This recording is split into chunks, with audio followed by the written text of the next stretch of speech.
mano del profesor de Derecho Internacional Público, abogado Marcelo Tobriño, comenzamos a hablar de un tema tabú para buena parte del periodismo argentino y especialmente el periodismo cordobés.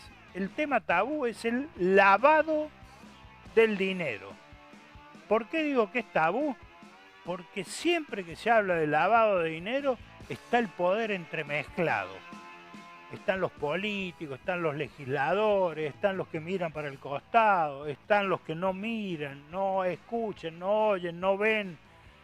Siempre el poder está mezclado con el lavado de dinero. De eso vamos a hablar hoy con el profesor de Derecho Internacional Público de la Universidad Nacional de Córdoba, doctor Marcelo Tobriño. Dos palabras para empezar, Marcelo. ¿Qué es el lavado de dinero? Bueno, mire, antes, si usted me permite brevemente, antes de hablar del lavado de dinero, hay que brevemente explicar en qué sistema se inserta el lavado de dinero, que es lo que ya hemos precisado en anteriores entregas, pero para darle unicidad al programa lo tenemos que precisar nuevamente, brevemente, si usted me permite, que es el capitalismo.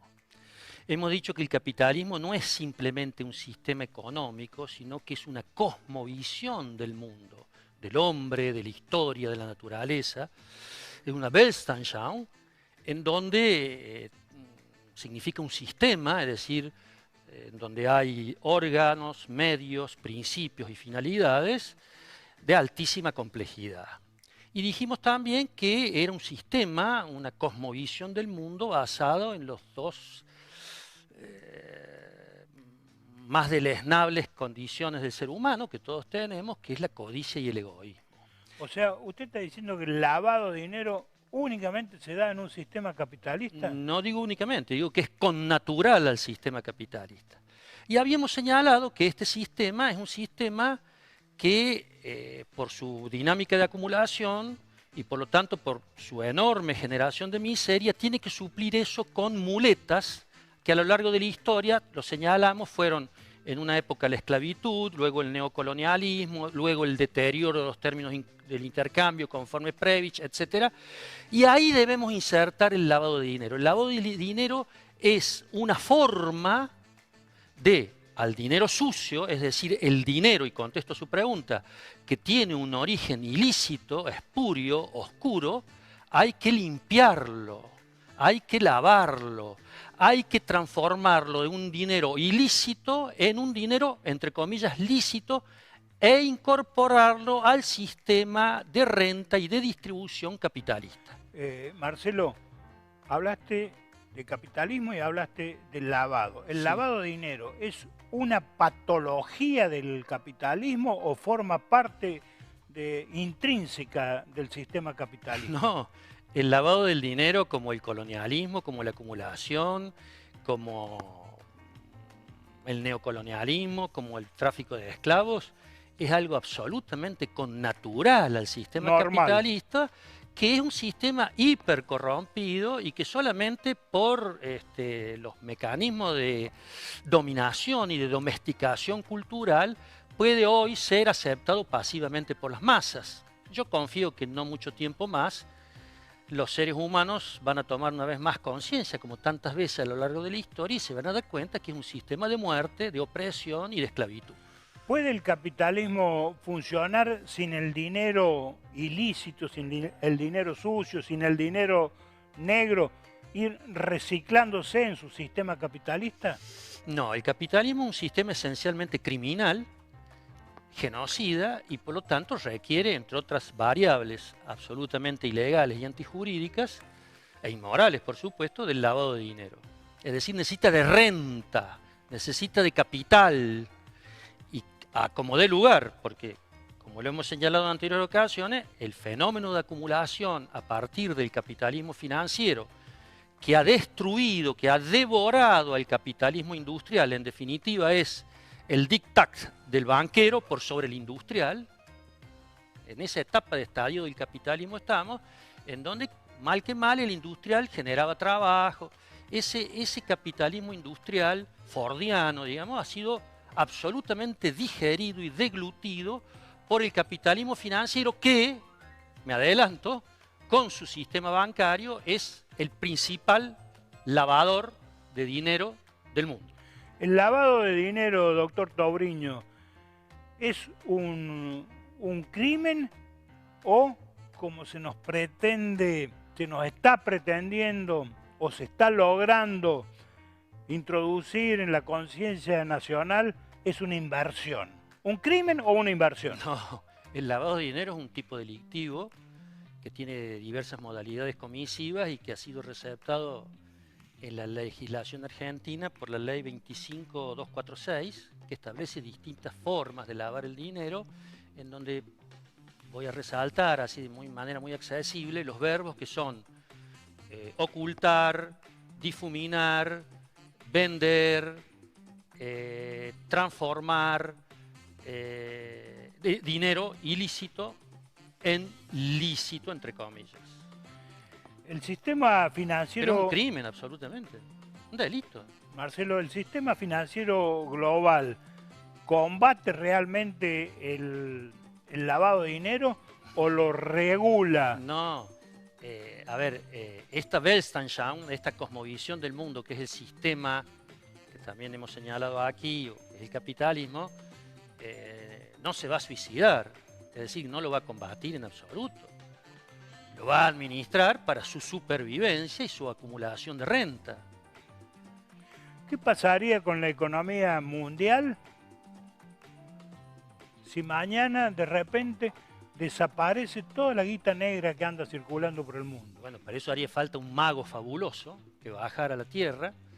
Y lo tenemos acá, el presidente, el ministro de Economía, que están bueno, proponiendo el lavado de dinero como método de progreso. Usted sabe mi opinión, estamos ante un gobierno de ocupación, estamos ante una administración al servicio completamente de este sistema que estamos aquí desollando. Después si quiere hablamos de eso, pero el sistema capitalista requiere imprescindiblemente del lavado de dinero, porque es un sistema esencialmente criminal y por lo tanto requiere de diversas modalidades comisivas de distintos crímenes, entre los cuales está el lavado de dinero. Después está el tráfico de armas, después está las tasas de interés de los bancos, de las deudas externas, distintas formas de expoliación de la riqueza de los pueblos. Y el lavado del dinero es una de ellas. ¿Qué parte pensá, Marcelo, que del PBI mundial sería dinero ilícito? No lo he estudiado ni tengo conocimiento. Yo me animo a decir que el dinero ilícito de este sistema debe ser no menos de un 25%. No menos.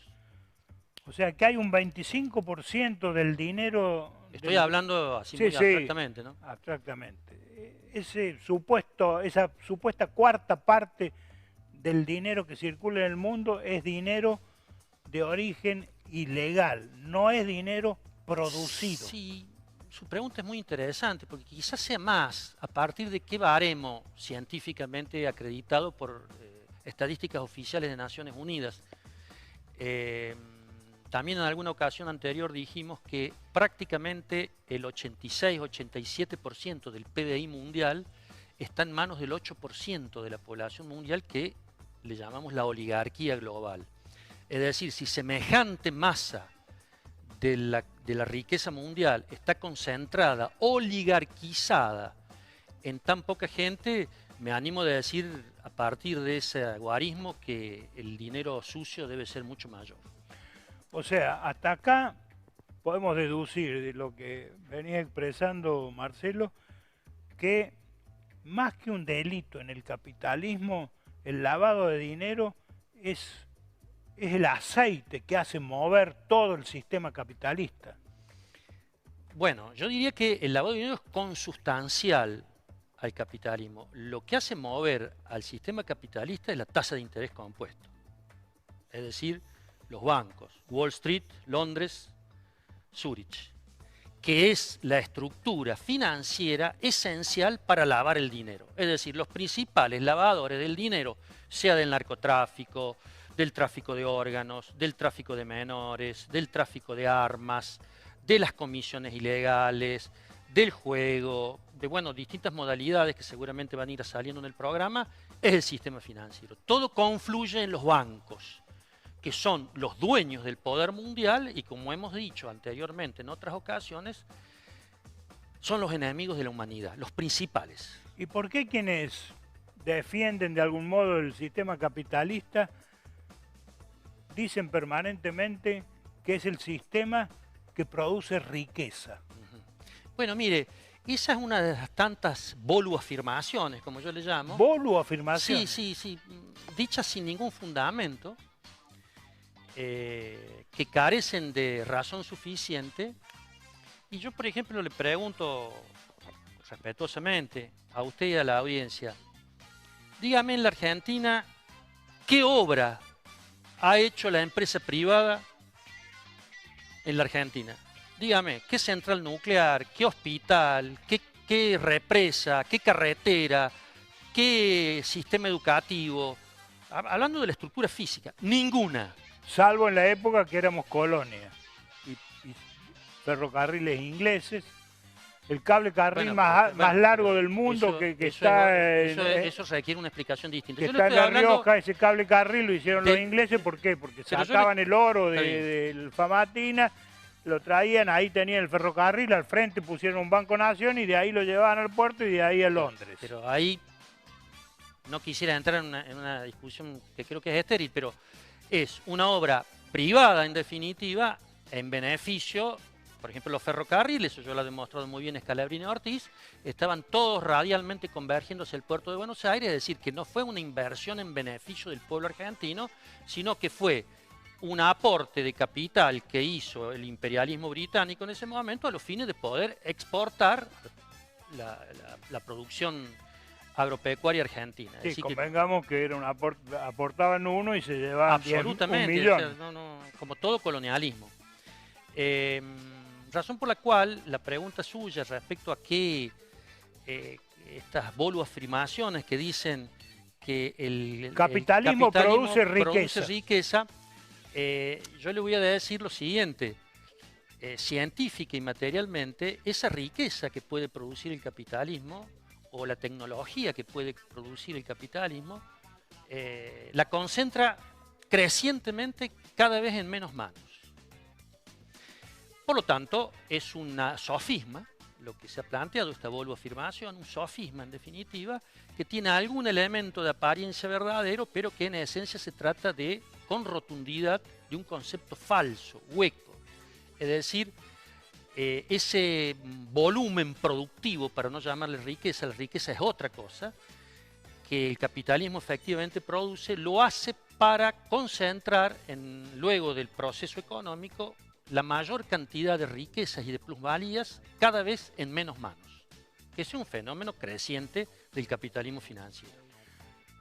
Y que va a llevar a su explosión, ¿no? Como hemos dicho en ocasiones anteriores, va a llevar a su explosión porque la concentración en tan pocas manos, la destrucción de la naturaleza, que es una de las consecuencias objetivas del capitalismo. El capitalismo viene, hace extractivismo, saca el oro, o hace fracking, destruye el subsuelo, contamina con cianuro, deja completamente podrida el agua, la enorme cantidad de agua que utiliza. Para que usted se dé una idea, las mineras utilizan en ocasiones, como las pasteras del río Uruguay, más de 40 millones de metros cúbicos de agua diarios. Es decir, fíjese la vastedad de la destrucción de la naturaleza que este sistema, que aparentemente no tiene freno y que carece absolutamente de racionalidad lógica, hace ya aproximadamente 150 años, 200 años, viene devastando a la humanidad. Marcelo Tobriño, me da la impresión que estamos viviendo un tiempo social, comunicacional y económico con una gran dicotomía. Por un lado, te estamos escuchando hablar a vos, masacrar lo que es el sistema de lavado de dinero, y por otro lado, hay un gobierno nacional que está tratando de que el lavado de dinero no se note tanto. O sea, el sistema que pretende que el lavado no se note o que el lavado directamente se blanquee? Bueno, vamos por partes. Yo creo que hay que precisar, hay que matizar cuestiones. Que ingentes masas de argentinos hayan blanqueado sus ahorros lícitamente obtenidos con su trabajo y que por un sistema impositivo completamente regresivo lo hayan embutido abajo de un colchón y luego hayan tenido la posibilidad de blanquearlo, eso no es un lavado de dinero. Ese es un reconocimiento objetivo de la conducción política y económica del Estado argentino, en donde hay una aceptación que hay gente que ha trabajado y para resguardar su dinero se ha ido al dólar, que es una moneda de reserva, un instrumento de reserva económico.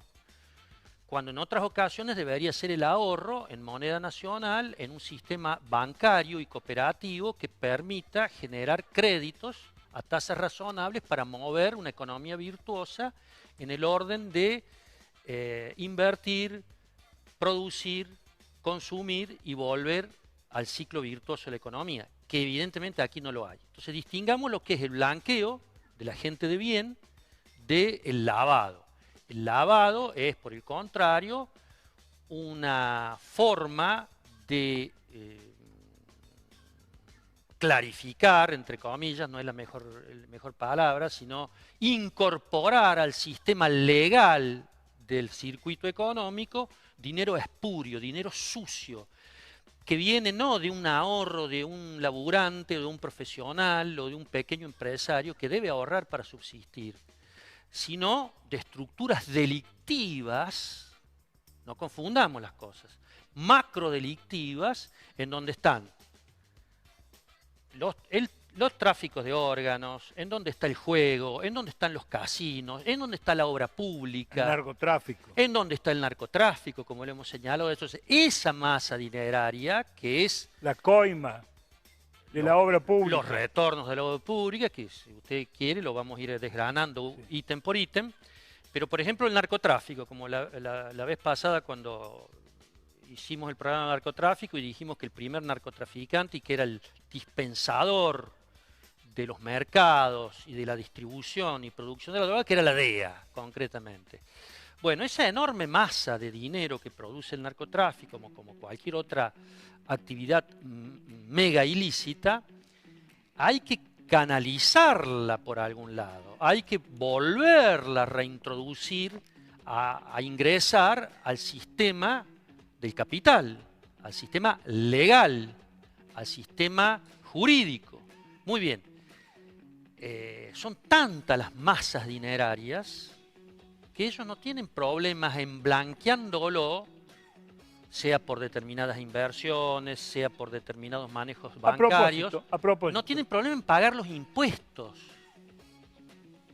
Fíjese, porque es tal la masa de dinero que ingresan de lo ilícito a lo lícito que no hay problema en pagar el impuesto que tengan que pagar. Me monto en ese punto, Marcelo, para preguntarte qué sectores de la economía cordobesas son los más atractivos para lavar guita sin que salte la térmica.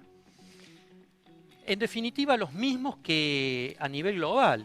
Es decir, aquí se replican las miserias de este sistema omnívoro y tenemos el narcotráfico, que lo hay en Córdoba y en grado sumo, que necesita blanquear sus enormes ganancias. Hemos hablado en muchas ocasiones de la obra pública, en donde hay que retornar cometas, comisiones, gastos para las campañas, etcétera, que generalmente eso se hace por la vía del sobreprecio más que del lavado. Pero yo creo que en Córdoba se replican, como en cualquier otra gran urbe del planeta, las mismas taras y las mismas modalidades. Por ejemplo, el juego. Aquí nosotros tuvimos un gobernador que generó una serie de inversiones con unos hoteles muy conocidos, en donde había que generar, en la obra pública y privada, hay mucho blanqueo de dinero, que es el que prestan los bancos. Es decir, cuando un gobernador va y pide dinero en el exterior, hace pocos días pasó, a mí me gustaría saber de dónde viene ese dinero. Ese dinero, indudablemente, un porcentaje viene del lavado de dinero a nivel global. Entonces los bancos de Nueva York le prestan a un gobernador de Formosa o de Córdoba, a un presidente del Paraguay, a un dictador suelo del África o a un presidente democrático como Francia, en donde su presidente, Macron, es, como lo fue también Georges Pompidou, representante de la banca Rothschild. Es decir, está todo entrelazado en el poder. No son esquemas... Pero has obviado un rubro que me parece interesante, por lo menos para Córdoba, incluso visualmente. Basta recorrer la ciudad de Córdoba rápidamente, que es el desarrollo inmobiliario. El desarrollo inmobiliario, está claro que de algún lado sale la plata. Bueno, déjeme que le termine lo de los hoteles que le daba el ejemplo. Perdón, cuando usted me habla de hoteles, sí. Marcelo, ¿me habla de Aldo Roggio? No, yo le hablo en general. El sistema hotelero, y celebro la pregunta porque voy a tratar, hoteles y juegos. Voy a tratar de explicar por qué hoteles se lava, y juegos, por qué los hoteles se lavan. No, también le podría hablar Zapata de Cristina y de sus hijos, ¿no? Porque hay algunos imbéciles que he visto que ponen que yo soy cuca, o sea, una cosa ridícula, pero bueno, yo soy kirchnerista. ¿Es kirchnerista? No, yo soy argentino. Ah, bien. El tema es el siguiente, mire, ¿por qué los hoteles son como el juego? Déjeme que le explique cómo se lava en lo práctico. Los peajes. Los hoteles, como el entertainment, Walt Disney, ahí se lava. Es decir, todo lo que tenga ingreso de gente, ingreso de servicios, ingreso de consumidores, y que sea de muy difícil control porque es masivo, un peaje, el casino, un hotel. Los hoteles son grandes lavadores, las cadenas hoteleras, porque ellos presentan balances en donde siempre van a tener su tasa de ocupación de sus habitaciones en un 98, 99, 97%, porque 100% queda muy grosero. Aunque la tasa real sea del 60%. ¿Por qué? Porque esa diferencia, ese diferencial se lava. Es dinero del sistema financiero que se lava. Dice, bueno, acá vino toda esta gente, pagamos el impuesto y se lava. Por eso es que la actividad, entre comillas, turística y hotelera es tan seguida por los políticos corruptos, acá vamos a dar ejemplos, por los empresarios corruptos, por los grandes astros del entertainment y del deporte. Usted fíjese que Ronaldo tiene una gran cantidad de hoteles, Messi está incursionando en los hoteles, y bueno, Messi se podría ver bastante, no será políticamente incorrecto, podemos hablar de su fundación, que ya vamos a hablar de las ONG, etcétera, si es que usted me pregunta de eso, pero yo lo que quería es los casinos. ¿Por qué se lava dinero en los casinos? Trump ha tenido muchos casinos, Trump es un gran empresario inmobiliario y hotelero, Trump es un gran lavador de dinero, un mega lavador de dinero, y necesita, y de ahí viene esa simbiosis corrompida, espuria, criminal, de los vínculos entre estos grandes desarrollistas y el sistema financiero, que es absolutamente imprescindible, es la clave de bóveda para el lavado de dinero. Alguna vez me dijeron que la parte más rentable de un casino era el guardarropa. A ver, ¿por qué será? Porque en el guardarropa es donde suele ir mucha gente, porque perdió todo el dinero, o porque se le acabó el dinero que llevaba, o porque necesita más dinero para seguir jugando, y en el guardarropa es donde se hace el intercambio usurario de dinero para que sigan jugando. No solo de dinero, sino a veces de propiedades, de inmuebles, de escritura, Está etcétera, bien, pero etcétera. ese sería un aspecto, digamos, lamentable del juego. Eso no sería estrictamente lavado. Eso sería el dinero que obtiene la víctima de esta transacción usuraria por su ludopatía, y cuando va al casino y lo juega, esa empresa de casino, vinculada muchas veces a los hoteles, lo que hace es, aparte de aprovecharse de este pobre infeliz enfermo, ludópata, es hacer ingresar en el balance de los ingresos del casino la guita negra, la guita sucia, el dinero sucio para lavarlo y decir, bueno, aquí se jugó en este mes, supóngase usted, en los casinos de Las Vegas, una ciudad que es un verdadero paraíso del lavado. Entonces dice, bueno, acá se jugaron, supóngase que en Las Vegas se jueguen 200 millones, por decir una cifra de dólares por día. Créame que las declaraciones juradas y los balances que se presentarán ante la autoridad fiscal y estadual impositiva de Nevada y de los Estados Unidos, seguramente es por 600 millones de dólares. Y ahí se lavan 400 millones de dólares. O sea que el negocio del casino es directamente una centrífuga de lavar guita negra. Un absorbedor, efectivamente, usted le llama centrífuga, un succionador del dinero que está negro, producto del narcotráfico, del tráfico de órganos, del tráfico de niños, o sea, de actitudes ilícitas, digamos, de criminalidad dura, y en donde está esta criminalidad de guante blanco, en donde genera, junto con los bancos, la estructura para lavarlo al dinero, pasarlo por el lave-rap y que quede en el circuito financiero de forma tal de artificialmente sostener este sistema infame. ¿Hay algún casino que podamos decir, este no es sospechoso? Mire, yo no soy jugador, pero su pregunta es bastante anfibológica. De todas maneras yo diría que no, que todo lo que sea juego es sospechoso. Todo lo que sea banco es sospechoso. Todo lo que sea cueva de préstamo es sospechoso de lavado de dinero. ¿Usted por qué cree que los clubes de fútbol se han transformado? No me avance, doctor, profesor, sobre el tema del fútbol y trate de completarme para cerrar una pregunta que originó todo este desenlace sobre los desarrollos urbanos en la ciudad de Córdoba. Es decir, uno pasa y sin darse cuenta ve una cosita que se va levantando y al cabo de un mes, 2 meses, 3 meses, determinado tiempo, ya hay una torre. Bien. Bueno, nosotros debemos ser absolutamente objetivos y tener... O sea, ¿hay realmente en Córdoba una burbuja inmobiliaria o es una lavadora de cemento? Son dos cosas distintas. Déjeme que yo le plantee una tercera vía para responder a su pregunta. Usted sabe que yo no le escapo nunca a ninguna pregunta. Si no, le digo no lo sé. Mire,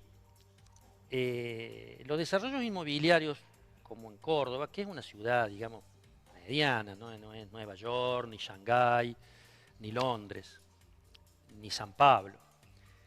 En ocasiones, las desarrollistas de Córdoba, créanme que es un tema que conozco muy bien porque lo he estudiado desde el punto de vista criminal, ¿no? Que por supuesto no son todas criminales, ni mucho menos. Emitan obligaciones negociables en muchas ocasiones para autofinanciar lícitamente sus emprendimientos. En otras ocasiones son, que ahí sí ha habido mucha actividad ilícita, y la hay, la famosa construcción en pozo, donde van cobrándole a los compradores con entrega futuro. Ha habido quienes han cumplido y ha habido muchos que han estafado. Pero en el aspecto de un desarrollo inmobiliario, esencialmente, y en mi modesta opinión, el aspecto criminal es cuando se producen préstamos del sistema financiero. Es el banquero el que está lavando de consumo con el gran desarrollista, con el mega desarrollista, que sabe que se le está entregando o a una tasa especial, o a una tasa bajísima, o a un conjunto de articulado en esos contratos que nadie lee, o que nadie sabe, o nadie conoce, en donde hay evidentemente beneficios para el desarrollista, que sabe perfectamente el desarrollista que no los tendría si no fuera que el banquero que se los presta conoce perfectamente del origen ilícito de ese préstamo. Pero es altamente sospechoso que Córdoba tenga tantas torres vacías. Es más, hasta agregaría, hay countries semivacíos. Bien, pero vuelvo a insistirle, porque tenemos que ser objetivos y fieles a la razón suficiente, al fundamento. No necesariamente eso puede deberse a lavado de dinero. Eso puede deberse a una burbuja inmobiliaria, por eso le decía que será otro tema que puede llegar a estallar en algún momento. Eso puede deberse a la renta gigantesca del campo argentino. Algún día había que hablar de eso. Sí, pero esas torres, esos country, están llenos de guita, pero vacíos de gente. Pero no confundamos. Porque usted en algún momento me mencionó que de algún modo todo el sistema de lavado pasaba por un número, y ese número era el número de gente. Sin embargo, en lo que es el desarrollo inmobiliario en Córdoba, Usted dice que hay un exceso de construcción. hay exceso de cemento y Pero no escasez de gente. Pero yo quiero señalar lo siguiente. Puede ser, y seguramente coincida con usted, pero no necesariamente eso es consecuencia del lavado de dinero. Puede ser de una renta extraordinaria, puede ser de actividades ilícitas, pero no necesariamente del lavado de dinero. Que después eso se lave con un préstamo bancario o se lave, como se ha hecho con muchas veces en la obra pública. Alguna vez he escuchado que el valor del metro cuadrado en Córdoba era justamente porque era un método bastante rápido para blanquear, repito, rápido la guita. Sí, puede ser, yo no digo que no, pero no toda la construcción necesariamente es lavado de dinero. Pero sí, por ejemplo, todo el narcotráfico tiene que concurrir al lavado de dinero. Todo lo que sea estructura ilícita de megaproducción de capital y de renta necesita pasar por el sistema financiero. Vea, usted mencionó un montón de ciudades, San Pablo, Hong Kong. Acá en Argentina y en Córdoba, voy a decirlo específicamente, no hay nadie que controle el origen del dinero de los desarrollos inmobiliarios. Desde ya que no. Pero no necesariamente es por el lavado, porque puede ser perfectamente que esos desarrollos inmobiliarios canalicen dinero de la corrupción. Pues yo quiero distinguir que el género de la corrupción... El dinero de la corrupción también es lavado de dinero. No necesariamente. Por eso quiero distinguir entre el género y la especie. No necesariamente. Esa es la diferencia que tenemos, digamos, de tipo semántico. Pero no cabe duda que todo lo que sea dinero espurio va a ser necesario canalizarlo por el sistema financiero, que es la vedette, es el articulador, es el vector absolutamente imprescindible para lavar el dinero. Por eso es que los banqueros son los principales delincuentes del planeta. Para cerrar me gustaría hacer un comentario. En Córdoba es más fácil habilitar una torre, habilitar un desarrollo inmobiliario, habilitar un edificio. Es mucho más fácil y mucho más rápido que averiguar de dónde salió el dinero para esa obra. Pero obviamente, en Córdoba y en cualquier lugar del mundo. Porque para, no sé si en cualquier lugar para habilitar los edificios... Yo creo que en Estados Unidos usted no puede ir, doctor Tobriño, con $1.000.000 sin que alguien lo llame y le pregunte de dónde viene ese dinero. Bueno, pero por algo Estados Unidos es uno de los principales estados del mundo, porque tienen una seriedad en su estructura hipercorrompida también, que no hay aquí. Aquí hay una estructura hipercorrompida, política, económica, cultural y moralmente berreta, tercermundista, cuartomundista. Estados Unidos, Francia, Gran Bretaña, hay una hipercorrupción estructural también, porque es connatural el sistema, pero son más educaditos, son más cuidadosos. Pero eso no impide que son igual de delincuentes que aquí, ¿eh? Usted mencionó al pasar, y ahora me gustaría profundizar, que el narcotráfico no puede existir sin los bancos. Así es, porque cualquier actividad delictiva que tenga por finalidad la obtención de metálico, de dinero, no todas las actividades delictivas tienen esa finalidad, cualquier actividad delictiva del tipo que le he señalado necesita imprescindiblemente para lavar el dinero, ahí sí es imprescindible, para lavarlo al dinero necesita de los bancos. Porque es tanta la masa de capital que genera el narcotráfico, que es la que le da oxígeno, como hemos señalado en anteriores programas, al capitalismo, que es un sistema estructuralmente enfermo, en donde los bancos, con toda su red, su territorialidad, su tecnología, su enorme capacidad técnica para generar derivados, es decir, para generar productos financieros que serán hipotecas o serán préstamos de distinta índole, etcétera, con distintas ratios y distintas tasas, hacen que sea el sistema financiero Wall Street, Londres, Zúrich o la City de Buenos Aires las principales estructuras para blanquear el dinero. Y hace no mucho tuvo que un banco, el HSBC creo que es, tuvo que pagar una multa, porque siempre algunos tienen que mostrar como que hay ese control que usted señala. ¿Pero tienen responsabilidad jurídica internacional los bancos que lavan dinero? Bueno, una pregunta muy interesante. Mire, hay una gran laguna en el derecho internacional público respecto a estos temas. Porque acá parece que se persigue hay una convención contra la corrupción, narco, pero no a los bancos que lavan el dinero del narco. Pero, estimado Jorge, ¿cómo se va a perseguir una estructura a sí misma?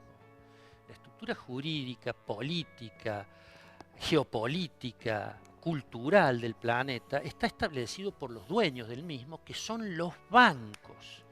Por lo tanto, usted no le puede pedir a alguien que se suicide, porque es antinatural. Por lo tanto, los bancos que manejan con las fundaciones, las universidades, por eso no son solamente categorías económicas, son categorías culturales, establecen los paradigmas de las sociedades. Los grandes oligarcas tecnocráticos, tecnológicos, como Gates, como Musk, etcétera, tienen una simbiosis profunda con los bancos, con los fondos de inversión. Por lo tanto, ellos van a diagramar y están diagramando un planeta, una cultura y un gusto y una opinión y una decisión de las masas, hombres, mujeres, jóvenes, niños, hasta los niños, porque no reparan en nada, sino fíjese a Epstein y a su gente, para modelar esta estructura en beneficio de ellos, para que pueda seguir manteniéndose un sistema que es insostenible. Usted no puede arrojar a más de 3.000 millones de seres humanos, datos oficiales de Naciones Unidas, para que se mantenga esos 3.000 millones de los tipos más pobres del planeta con el 1% de la renta del PBI mundial. Eso es una situación explosiva. Por eso es imposible hablar de paz y de justicia en el mundo si no ingresamos a la justicia social en el mundo. Cosa que este energúmeno que tenemos de presidente sostiene que la justicia social es un robo. No, ni siquiera sostiene que no existe, sino que es un robo. ¿Por qué? Porque él es un sujeto mendicante, suplicante y un esclavo del poder de Wall Street, de la banca, de los grandes grupos de inversión.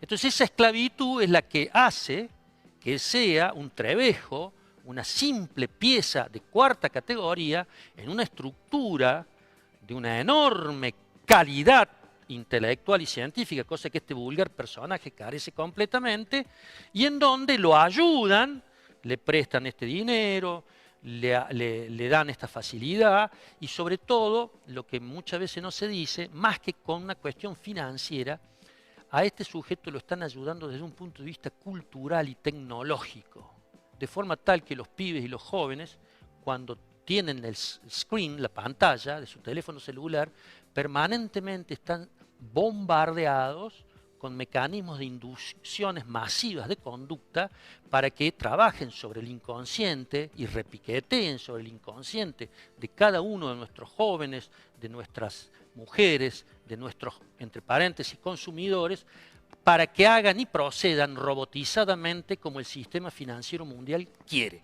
Bajemos a lo terrenal y cotidiano. ¿Por qué es más fácil cerrar un kiosco narco que investigar un banco narco? Porque el banco tiene poder y el kiosco es un infeliz.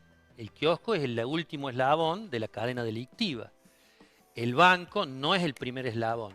El banco es la cadena delictiva. Entonces, el sistema de investigación anti-lavado es simplemente una puesta en escena supuestamente legal. Absolutamente. Esta ley que yo le señalé, la 25246, crea la unidad, es del año 2000, crea la UIF, la unidad de investigación o de información financiera. Todo por la galería. Así es el sistema. Un sistema oligárquico. Es un sistema establecido en beneficio de la plutocracia, es decir, del gobierno de los ricos, que es esta oligarquía de pocas personas. Estamos hablando aproximadamente de unos 200 millones, 250 millones de habitantes. O sea, hay bancos que supuestamente tienen demasiado poder. Supuestamente no, objetivamente. Bueno, habrá unos más grandes que otros. Sin duda.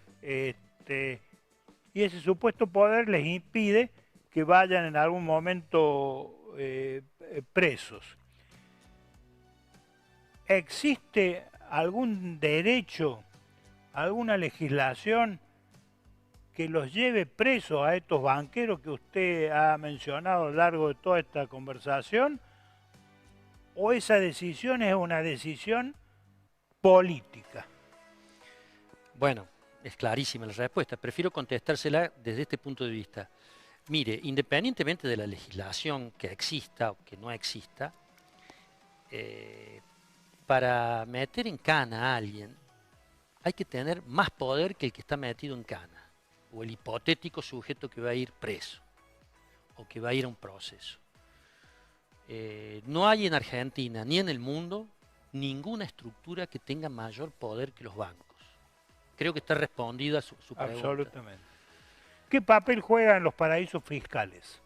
Bueno, los paraísos fiscales... En todo caso, en dos palabras, ¿qué es un paraíso fiscal? Un paraíso fiscal es un ámbito territorial y jurídico en el cual, por una legislación específica y por la protección del poder financiero y político mundial, están como establecidos como fortalezas o castillos precisamente para que sea inviable la introducción de algún juez molesto o de alguna investigación periodística molesta o inconveniente, llamémosle así, para descubrir qué es lo que hay en esos paraísos fiscales. ¿Son ilegales los paraísos fiscales? Desde el punto de vista del derecho internacional, no hay todavía legislación, porque claro, para eso necesita un tratado y nadie va a ir a firmar ese tratado. Digamos que los paraísos fiscales, en donde el primero de todos, que es un país de ladrones, es bellísimo, yo he estado muchas veces ahí, es bellísimo, es Suiza. Con sus relojes, con su eficacia, con sus cantones, con Guillermo Tell, etc. Es el país que fue el primer país estructurado científicamente por y para beneficio de los ladrones del mundo. Bien. Luego, ese sistema de paraísos fiscales, particularmente, es interesantísimo, si usted me permitiera, porque hay también guerras intrafinancieras. Por ejemplo, los paraísos fiscales más modernos, Panamá, las Islas Vírgenes, las Islas Caimán, etcétera, desarrollaron, mire qué interesante esto, una guerra cultural y política contra Suiza, de forma tal de baquetearla y de socavarla como el paraíso fiscal histórico por antonomasia, estableciendo que habían lavado el dinero del nazismo. Si fíjese usted, la gran finanza mundial, que es la que estuvo en contra, que estuvo a favor del nazismo y que estuvo también a favor de quienes combatían el nazismo, porque manejaba los dos teléfonos, inicia una campaña para golpear a Suiza. Entonces Suiza, con este tema de la autoindulgencia y de la culpabilidad, empieza a pagar indemnizaciones, empieza a hacer ruido. Entonces gran cantidad de los capitales del lavado que estaban en ese paraíso fiscal comienzan a emigrar. Fíjese cómo es la guerra intrafinanciera. Hay internas en todos lados. No es un monobloque homogéneo el poder mundial. Tampoco el poder financiero mundial, que es el que sustenta el poder mundial. Y estos paraísos fiscales son importantes, las Seychelles, en donde hay una legislación muy laxa, como en Panamá, para establecer sociedades en 15 minutos, con registros de una enorme laxitud, y en donde hay un acuerdo tácito de los poderes mundiales en no meterse con esta gente. Por eso es que Hitler no invadió Suiza, porque estaba la guita de todos ellos ahí también, no solamente de los ingleses. Doctor Tobriño, me gustaría pasar de los paraísos fiscales de nada más y nada menos que Suiza a lo mundano de nuestra Córdoba. Discúlpeme brevemente, no me quiero olvidar de esto. Hay paraísos fiscales en determinados estados de los Estados Unidos. Yo lo he estudiado eso. Delaware es un paraíso fiscal. Florida, un tanto menos, pero es un paraíso fiscal. Por eso es que tanta guita de los argentinos, afanada, coimeada, lavada, como usted quiera, va a Florida y va a Delaware. Es decir, dentro de los Estados Unidos, con ese régimen hiperfederal que ellos tienen, estos dos estados son dos paraísos fiscales. Y Delaware fue uno de los estados que más le hizo la guerra semántica y conceptual a Suiza. Bien. Discúlpeme la interrupción. No, al contrario. Le decía que pasemos a lo mundano de nuestra Córdoba. ¿Qué tan vigiladas están?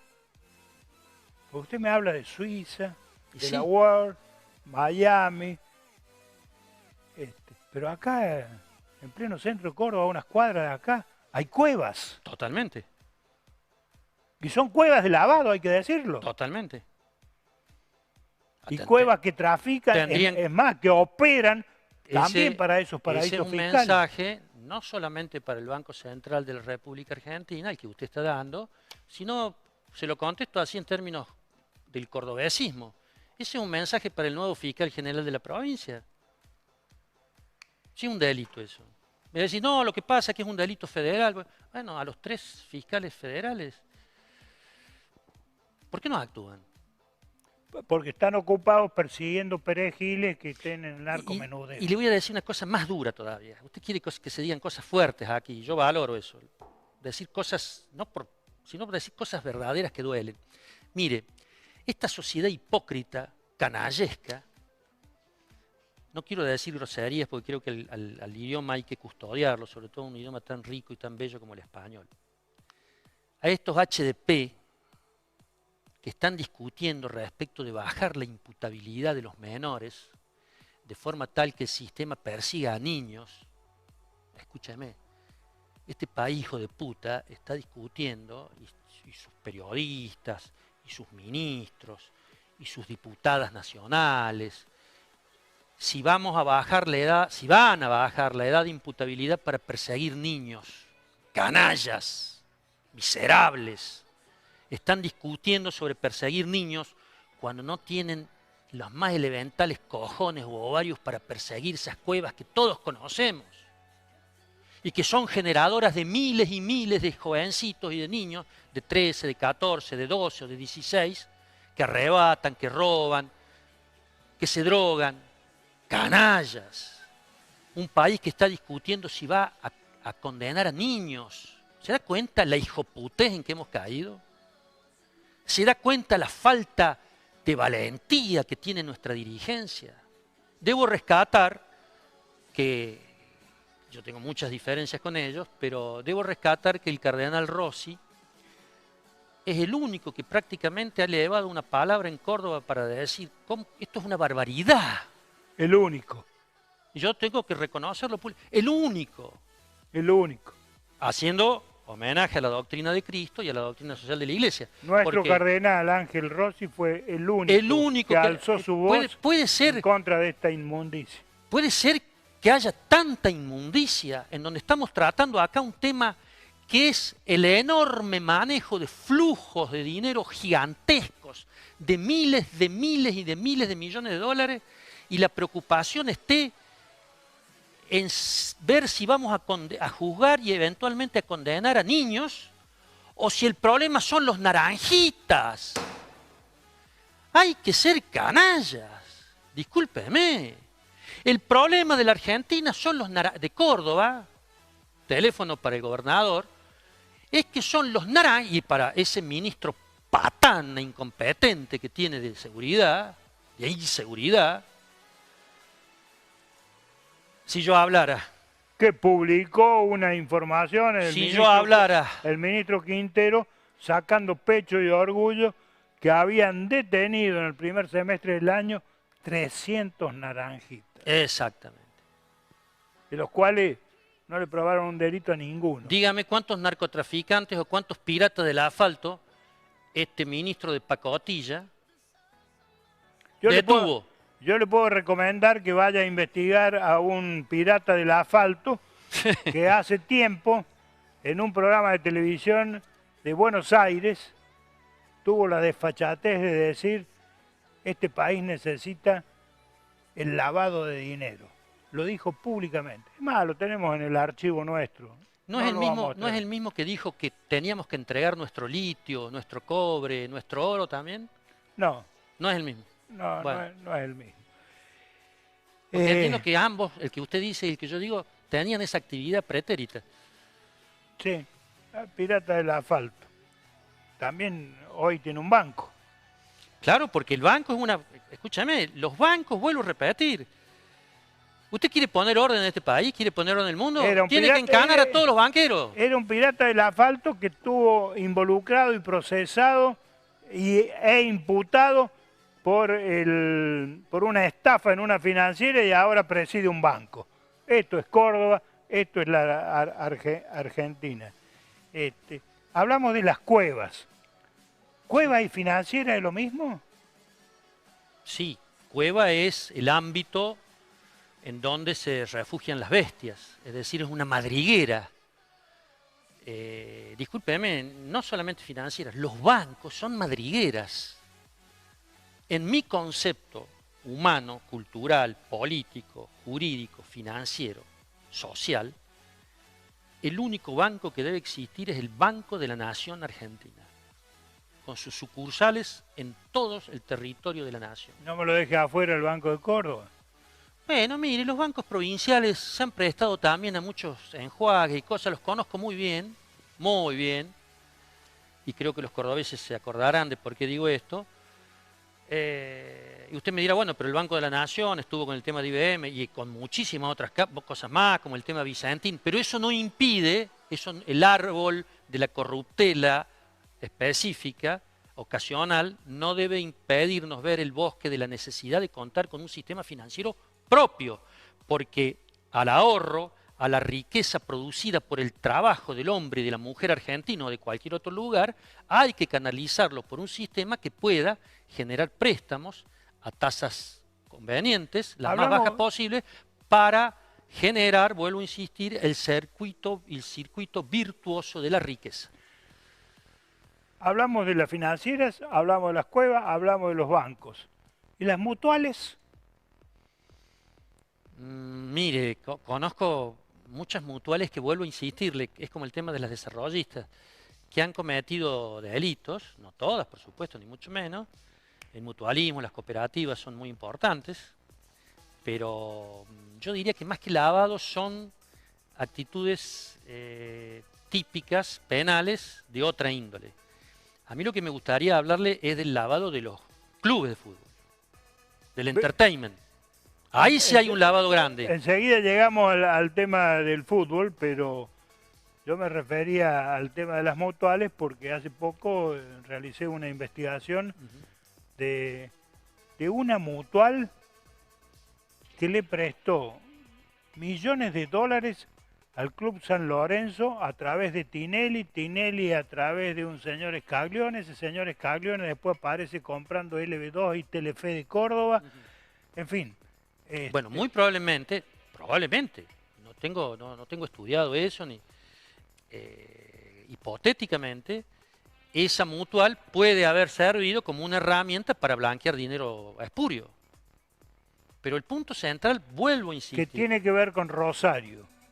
Bueno. Porque este empresario es un empresario de medios de Rosario. Rosario es una narcociudad. Eso sería motivo de tratarlo en otro momento. Por eso es que siempre he señalado la importancia de tomar ese tema a tiempo para que Córdoba no sea una narcociudad.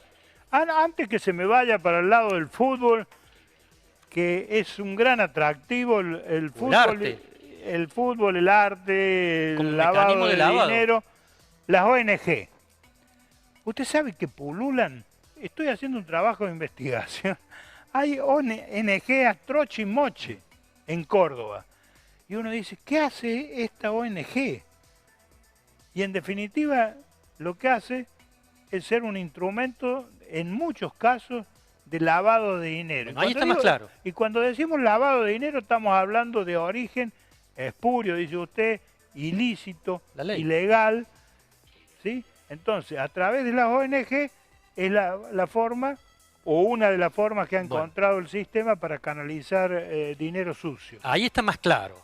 Las fundaciones, o las foundations de los gringos, o las ONGs, o los think tanks que hemos hablado alguna vez, es decir, todas estas estructuras jurídicas, culturales, sociales, que pululan efectivamente, que crecen como hongos, en muchísimas ocasiones son utilizadas para lavar y blanquear dinero. ¿Y sabe por qué? Porque tienen exenciones impositivas. Claro. Ahí viene la cuestión. Ahí está y que por ahí usted podría decir de las mutuales, etcétera, pero aquí se ve más claramente. Entonces, una fundación te puede decir, mire, ha aportado tal o cual persona tanto dinero. Y eso puede servir para desgravarlo, puede servir para blanquearlo. De todas maneras, no creo que sean, en honor a la verdad, cifras gigantescas. Pueden ser cifras, esta mutual, ¿cuánto habrá sido esta que usted dice de San Lorenzo? 10 millones, creo. 10 millones de dólares. Creo que... Discúlpeme, Zapata, son monedas. Para lo que estamos hablando, nosotros estamos hablando de Wall Street. En este tiroteo que hemos hecho, cayó Suiza, cayó Panamá, cayeron los paraísos fiscales, el narcotráfico, el tráfico de órganos, el tráfico de armas. Es decir, estamos hablando de cientos de miles de millones de dólares anuales. Calcule usted una mutual, una cueva en definitiva, que blanquee de esos 10 millones, supóngase que de blanqueo sean 7 millones. Pero hemos hablado de cadenas hoteleras gigantescas, en donde usted, yo le invito, si tiene acceso a que pueda ingresar al balancete mensual, si es que lo hay, o al balance anual que presenta ante las autoridades fiscales pertinentes estos grupos hoteleros, generalmente radicados en paraísos fiscales, la ocupación va a ser del 98%, 99, 96%. Porque aunque no tengan esa ocupación, hay que hacerla para poder incorporar el dinero, pagar los impuestos, le vuelvo a decir. Para ello los impuestos, el blanqueo de dinero está en la tasa de retorno de quienes necesitan blanquear dinero, por ejemplo el narcotráfico o el tráfico de personas, que es un negocio gigantesco. Vea, nos queda hablar del lavado de dinero sucio, de la guita negra, bueno, de eso del fútbol. Ajá. Nos queda hablar de la guita negra, de las obras de arte, y le voy a agregar la guita negra de los festivales. Pero antes de eso, me voy a abusar de su generosidad para que me diga si la obra pública también es una forma del lavado de dinero. No le quepa la menor duda. Y le voy a explicar por qué, pero es por carácter transitivo.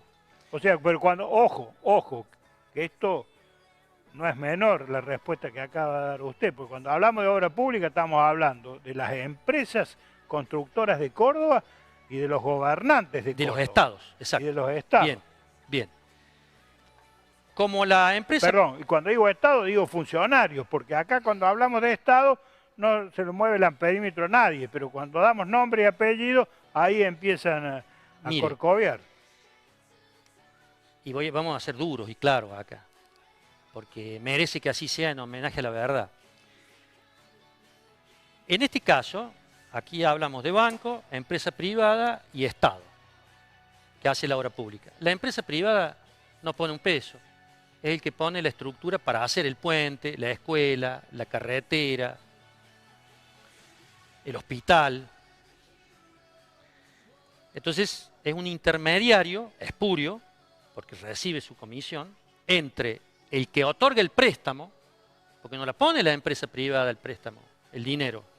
La empresa privada argentina no pone un peso, un centavo, lo pone el banco. Generalmente ese banco cobra un interés que ya lo está lavando, cobra un interés que siempre está por encima de lo que se denomina la tasa LIBOR, que es la tasa del préstamo interbancario en Londres, que se toma como un referente. Y generalmente que lo está tratando de sustituir al tema de la tasa LIBOR, lo que es el índice riesgo país que lo establece JP Morgan. Ahí también hay luchas entre ellos para ver quién maneja las tasas financieras dentro de esa puja intracapitalista, intrafinanciera. Déjeme que termine y le contesto categóricamente. Ese banco, que puede ser un banco catarí, puede ser un banco de Londres, puede ser un banco de Washington, puede ser un banco de Santiago de Chile, va a hacer un acuerdo con Entre Ríos. Usted quiere que le diga Córdoba. Bueno, va a ser con Córdoba.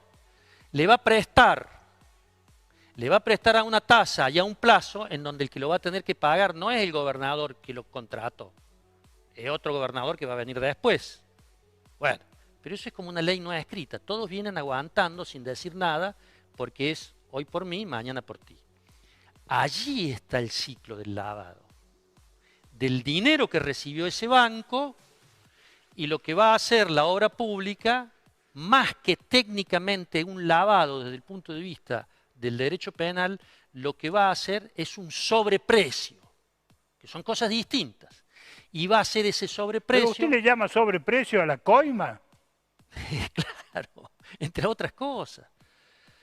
Déjeme que le termine. Ese sobreprecio tiene distintas variables. Puede ser el retorno para el burócrata que firmó, para el ingeniero, para el perito que dijo que no iba a generar un problema medioambiental. Puede ser para la campaña. Para el perito que no midió con exactitud los centímetros de cemento que tenía, por ejemplo, una autovía o una avenida de circunvalación, exactamente, o una carretera. Pero en esto quiero ser preciso. Por eso en varias ocasiones hemos tenido este distingo. Eso no es estrictamente el lavado ya viene de acá. Esto se conjuga entre delincuentes para decir que se pone un hierro del 24 y se pone un hierro del 12, para decir que se pusieron 20 toneladas de hierro del 14 y en realidad se pusieron 8 del 10.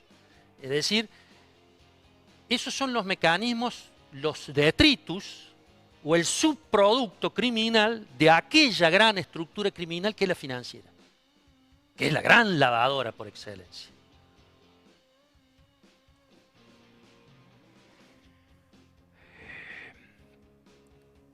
O sea que también... Por eso hay que cerrar los bancos. Hay que nacionalizar la banca. Pero también habría que investigar a estos constructores cordobeses que se ponen el casco pero y el chaleco. Pero hay que investigar a los chicos de 13 años. Hay que investigar a los naranjistas, porque ahora, usted no sé si sabe, no sé si vive aquí o en Júpiter, que el problema de la inseguridad en Córdoba son los naranjitas. Y no sé si usted sabe que el problema de la inseguridad para estos cráneos que nos desgobiernan, el problema son los pibes de 13 años. O sea, de lo que me acaba de decir usted... Hijos de puta. Deduzco, Marcelo Tobriño, que la obra pública... Mire, que hemos hablado de narcotráfico, ha mencionado un sinnúmero de elementos del lavado del dinero. Pero me quedó la sensación, después de esta última respuesta suya sobre la obra pública, que es una forma elegante de lavar dinero. No es lo mismo ser un narcotraficante. Es una forma subsidiaria de lavar el dinero. Perfecto, sí. Obviamente no es lo mismo ser narcotraficante que ser un gran desarrollista de los que usted vive nombrando, que salen en todos los ágapes, que van a las embajadas, que le dan títulos honoris causa. ¿Pero de qué me está hablando? Es evidente que no es lo mismo. No es lo mismo el cártel de Sinaloa, que es un cártel que tiene mucho vínculo muy evidente con la DEA, a los desarrollistas de Córdoba, que son grandes señores y que guarda con decir algo porque le van a meter una querella. ¡Oh, por favor! El lavado de dinero, por sí o por no, el lavado de dinero necesita complicidad estatal o alcanza con la indiferencia de los funcionarios. Las dos son dos respuestas posibles. En ocasiones requiere de complicidad y en ocasiones hacer la vista gorda. Seguramente habrá alguien que nos está escuchando. Pero discúlpeme, pero yo quiero ser absolutamente franco y veraz en todo lo que digo y en todo lo que hago. Sin justificar, hay que entender, sería muy bueno tener un jefe de Estado, aunque sea provincial acá, para que, si se pudiese dar eso, que pudiese discutir con franqueza. Es imposible, Zapata, manejarse en este esquema capitalista, en este esquema de paradigmas económicos y de disvalores morales, que es gigantesco y que es global, y pedirle a un jefe de Estado provincial, que sea el gobernador de Misiones, que se enfrente a toda esa estructura. Por eso generalmente va a haber indiferencia. Bueno, déjalo pasar, porque si no, no vamos a tener este crédito. Es decir, Sí, eso pero hay que comprender que es un sistema de estructuración mafiosa. lo que pasa, profesor Tobriño, es que No lo justifico, ¿eh? este país lleva muchos años, mucho tiempo, simulando que lo que es delito es progreso. Entonces, Coincido. Por eso hay que hacer una revolución. Ajá. Y en esa revolución, una revolución nacional, una revolución generada por el pueblo argentino, una revolución que a mí me gustaría que fuera en el marco de este bloque indo-iberoamericano de naciones, para instrumentar cambios revolucionarios.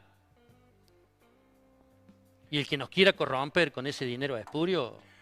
Si a usted lo contrataran un lavador de dinero y le preguntara, dígame, abogado Tobriño, ¿cómo hago para lavar dinero sin ensuciarme? ¿Qué le recomendaría?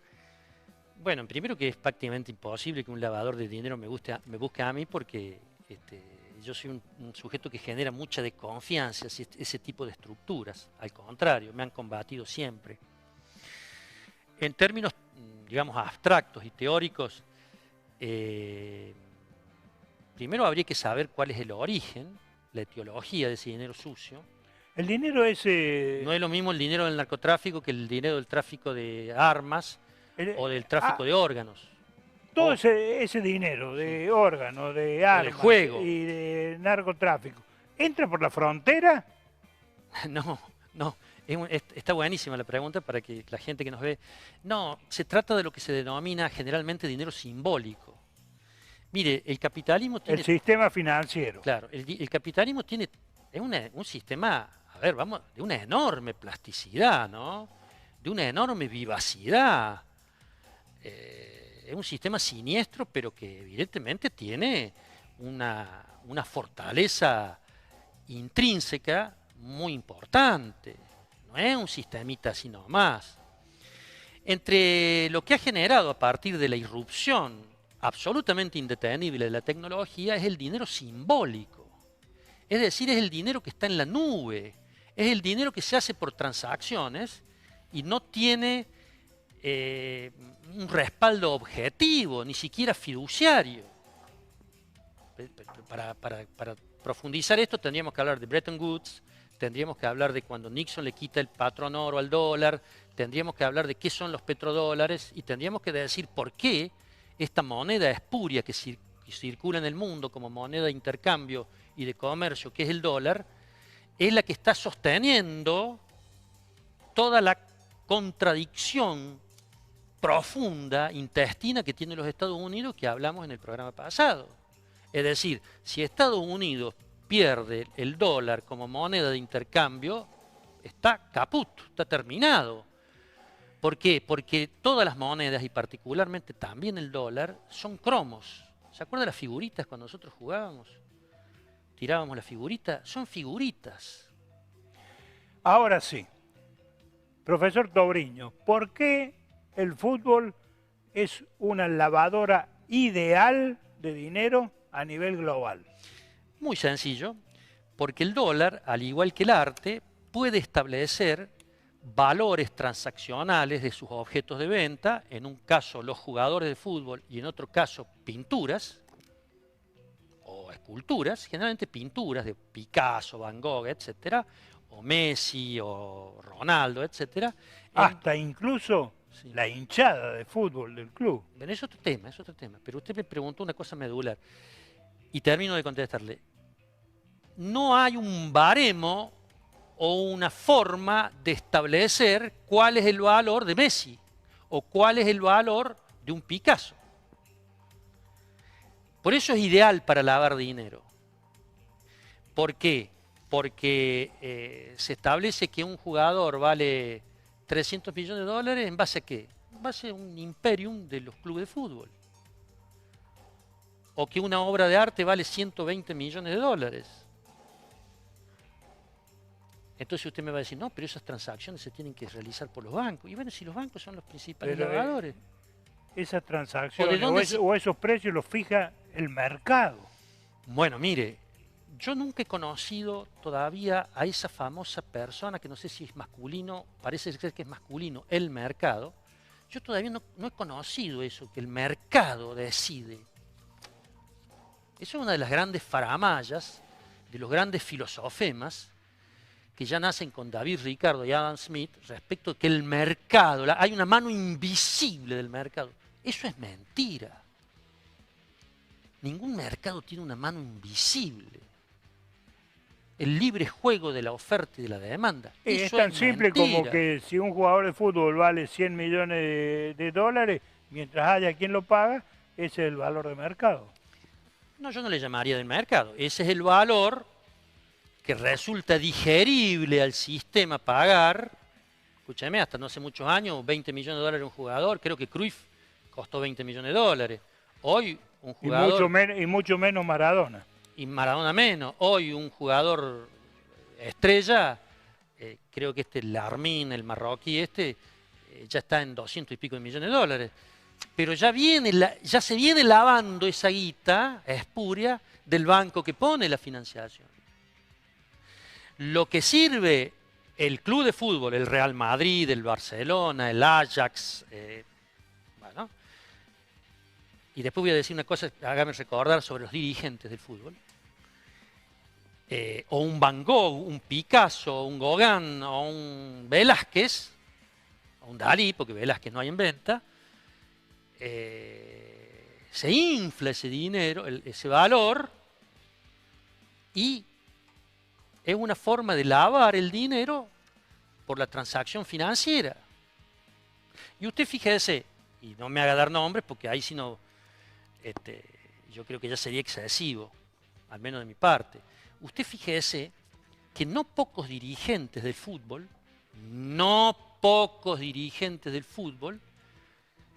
están vinculados con bancos y en ocasiones con rumores de carteles del narcotráfico, mexicanos para ser más concretos.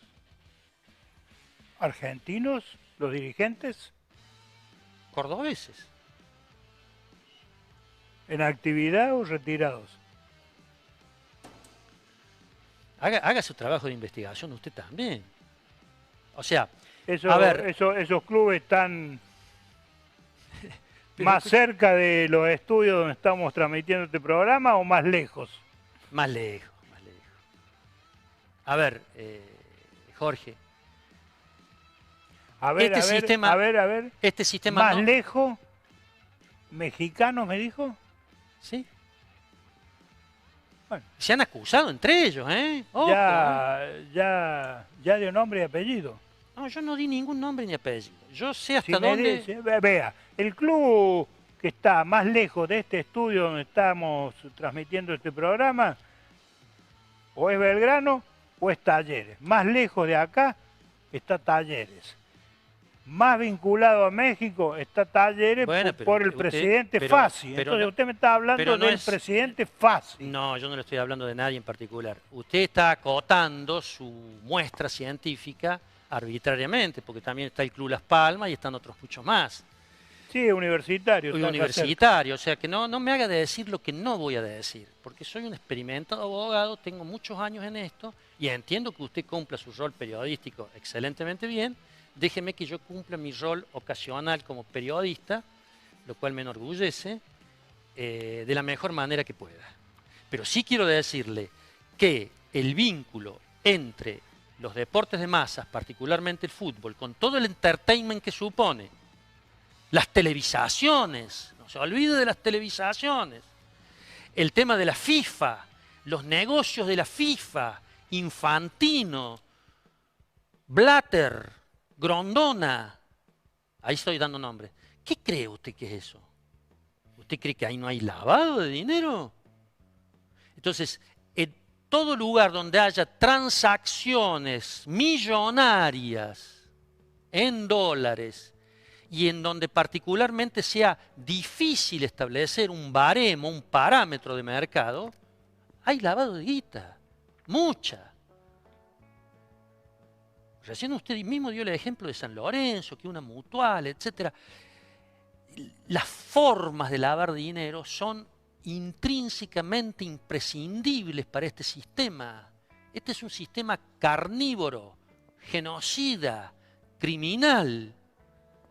¿Qué más adjetivo quiere que le ponga? Y requiere entonces de vectores operativos igualmente criminales en distintos estadios y gradaciones para que esa formidable noria del dinero espurio, producto, como diría León Blois, que cuando le preguntaron qué era el dinero, él dice la sangre del pobre. Gran pensador francés que ha influido mucho en mí. León Blois tiene un libro maravilloso que se llama La sangre del pobre. Para Blois y para mí, el dinero en definitiva es la sangre del pobre. Esa gigantesca masa de dinero generada por masacres, corrupciones, destrucciones familiares, aniquilamientos neuronales, tráficos de órganos, tráficos de niños, de menores, etc., tráfico de armas, debe ser canalizada. Se canaliza mediante el lavado. Uno de los principales traficantes de armas de Latinoamérica fue detenido acá en Córdoba. Así es. Bueno, yo creí que me iba a nombrar uno Pero que estaba vinculado también con un club de fútbol. Sí, dígalo. Y que estuvo vinculado con un homicidio que, como se le tomó declaración sin la presencia de su abogado defensor, ese testimonio, y por lo tanto, que era autoincriminatorio, y por lo tanto ese homicidio quedó impune. ¿Recuerda el nombre? Recuerdo el nombre, pero como está muerto no lo voy a decir. Es el homónimo de un gran filósofo de la historia que tiene una obra formidable que se llama La decadencia de Occidente. Ese filósofo de la historia se llamó Oswald Spengler. Ese traficante de armas... ¿Es el mismo que usted a que se refería? No. Ese traficante de armas era el principal proveedor de armas a las mafias de Río de Janeiro, de San Pablo, de Brasil, y vivía acá en Córdoba, en el Cerro de las Rosas. Es más, fue capturado mientras jugaba al pádel en una canchita ahí del Cerro de las Rosas. Hace poco, sí. Pero el ministro de Seguridad, Juan Pablo Quintero, estaba ya pensando que había que perseguir naranjitas. Y niños. Y niños. Detuvo 300 naranjitas que tuvo que liberarlos inmediatamente. Y este traficante de armas, Mutis, por el foro. ¿Sabe por qué también es eso? Mire, Yo por ahí irónicamente digo que estos tipos que dependen de las encuestas, todo lo hacen por encuestas. Que sabemos que el humor de las masas es muy voluble. Y yo pregunto, si se hubiese hecho una encuesta, ¿San Martín hubiese cruzado los Andes en su época? ¿Se hubiese generado el 17 de octubre, por ejemplo? Tantos hechos de la historia que no existían las encuestas. Muy bien, estos tipos son esclavos de las encuestas. Por ahí yo irónicamente planteo, ¿por qué no sacamos estos gobiernos y ponemos un encuestador que haga las encuestas y que gobierne? Las encuestas parece ser que le dicen a Quinteros y compañía que la gente lo que quiere es que está cansada de los naranjistas porque le vienen y le molestan, que probablemente en muchas ocasiones sea cierto, o estos chicos que limpian el vidrio, que a veces lo ensucian más que lo limpian. Pero un ministro, un jefe de Estado, un dirigente, no puede manejarse con las encuestas. Porque si no caemos en este dislate. El dislate que le dice, no, yo soy ministro de Seguridad y para tener seguridad tengo que combatir los naranjitas. Y resulta que combate a los naranjitas y no combate a los cueveros financistas, no combate a los coimeros desarrollistas, no combate a los delincuentes de cuello blanco. Y además se ocupa todos los fines de semana de ir a allanar y de tener a los organizadores y en algunos casos hasta los pibes asistentes a las fiestas clandestinas. Pero le aprovecho de las fiestas clandestinas para preguntarle, profesor Tobriño, un festival, un encuentro artístico de esa naturaleza, multitudinario y masivo, ¿no es fantástico para lavar dinero? Totalmente, le vuelvo a repetir, todos aquellos fenómenos multitudinarios, sea de casinos, sea del peaje, los peajes, por ejemplo, los festivales, los hoteles. Usted entraron 40 al hotel, pasaron por el peaje, entraron al festival para escuchar al chaqueño palavecino succionándole los calcetines a Milei, etc. ¿Qué puede hacer la estructura que maneja esa?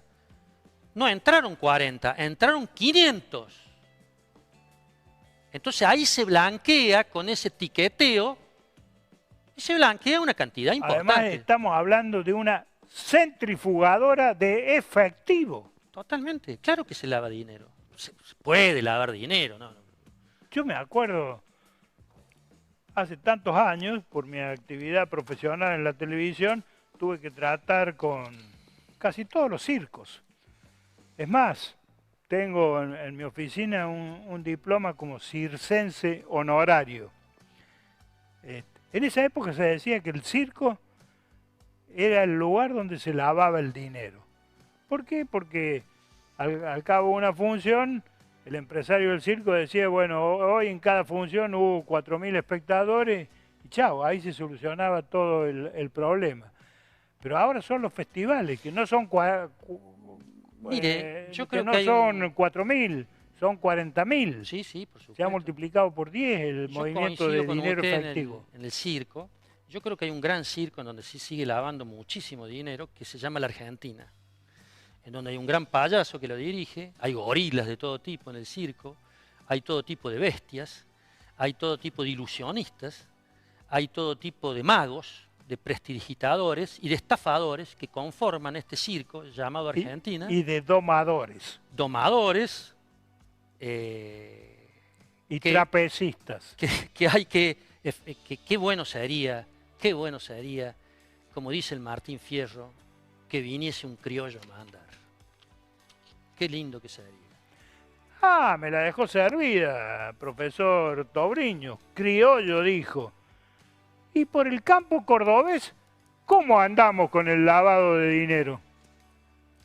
Bueno, en la actividad agropecuaria intensiva, que no es un fenómeno multitudinario, sino por el contrario, es un fenómeno de, más aún con la tecnología que existe, es un fenómeno, digamos, bastante exiguo desde el punto de vista numérico personal. Les reiteraría lo que he señalado con los aspectos de la obra pública o del desarrollismo. Puede existir también, por supuesto, lavado, pero me parece que como una tarea subsidiaria o colateral del lavado mayor, o tendría que estudiarlo más, a lo mejor podríamos encontrar una importante probabilidad de lavado de dinero en el comercio exterior de los granos. Por eso... ¿Sabe por qué? Porque no hay nadie que controle los dólares que entran y salen de la provincia por el agro. Por eso es, no solamente la provincia, por eso es que hay una batalla tan profunda por el manejo de la hidrovía. Van saliendo los temas. El manejo de la hidrovía supone dos vectoriales delictivas, y donde Macri está tratando, hay una lucha feroz entre el macrismo y el mileísmo para poner a una empresa belga o a una empresa vinculada a los aparatos de seguridad de los Estados Unidos, como quiera hacer Milei, con el tema de la hidrovía. La hidrovía, es decir, el sistema Río de la Plata, Paraná, Uruguay, es la aorta económica de la producción principal argentina agrícola. Esa lucha para ver quién maneja la hidrovía, que la tendríamos que manejar nosotros.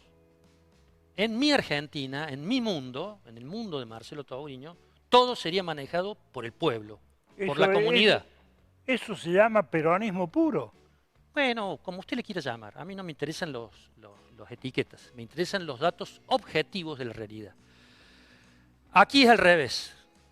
Como son tan cipayos y tan entreguistas, nosotros, que aparentemente tenemos una deficiencia congénita para hacer bien las cosas, es decir, todo lo tenemos que hacer mal, tenemos que llamar a gente de afuera, belgas, chinos, rusos, yanquis, ingleses, etc. Bueno, en la hidrovía, volvemos al tema del lavado, al manejar el egreso de los granos, porque es la exportación de los granos, se puede perfectamente ahí establecer documentación distinta y blanquear dinero. Y por otra parte, por eso hablé de un doble vectorial criminalístico o criminoso, que es el contrabando. Si usted, en vez de que el río lo controle la nación argentina a través de sus instituciones,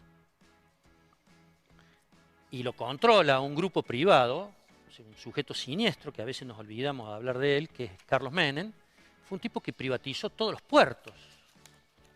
Y eso es gravísimo, porque por los puertos entra, ingresa y egresa todo, lo bueno y lo malo.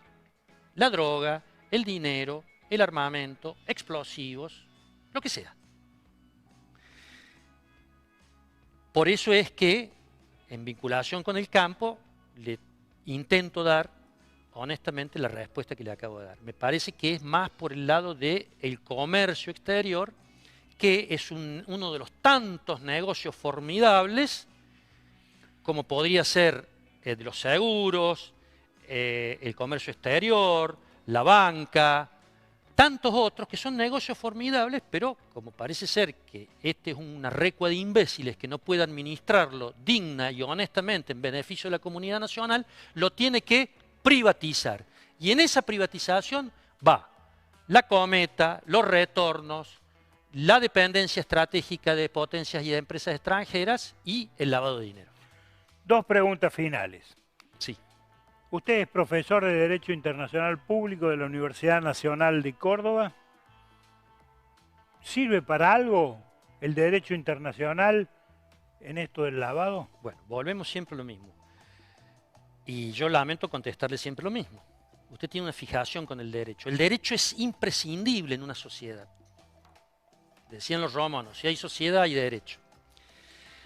No porque a usted si sale, ojalá no suceda, sale a la calle en este momento, lo asaltan, lo roban, lo patean y lo lesionan, usted va a salir y va a decir hay que eliminar el derecho penal. No, usted lo que va a hacer es reclamar que la autoridad pública aplique el derecho penal, persiga a los delincuentes, los halle, los someta a un debido proceso y los castigue. Bien, ahora, eso que es tan fácil de entender, se lo paso al derecho internacional. toda sociedad, sea nacional o internacional, requiere imprescindiblemente del derecho. No obstante, ratificar lo que le he dicho, que el derecho lo hacen los poderosos para beneficio de los poderosos. Todos los derechos son así desde que la historia comenzó hasta que la historia termine. Pero eso no implica que usted se autosuprima de una herramienta importantísima como es vivir civilizadamente, aunque sea imperfecto, con un derecho que funcione. Por lo tanto, si usted me pregunta, esta ley que le he citado y otras más que han introducido modificaciones en el Código Penal, ¿son las mejores leyes para combatir el lavado de dinero? No, categóricamente.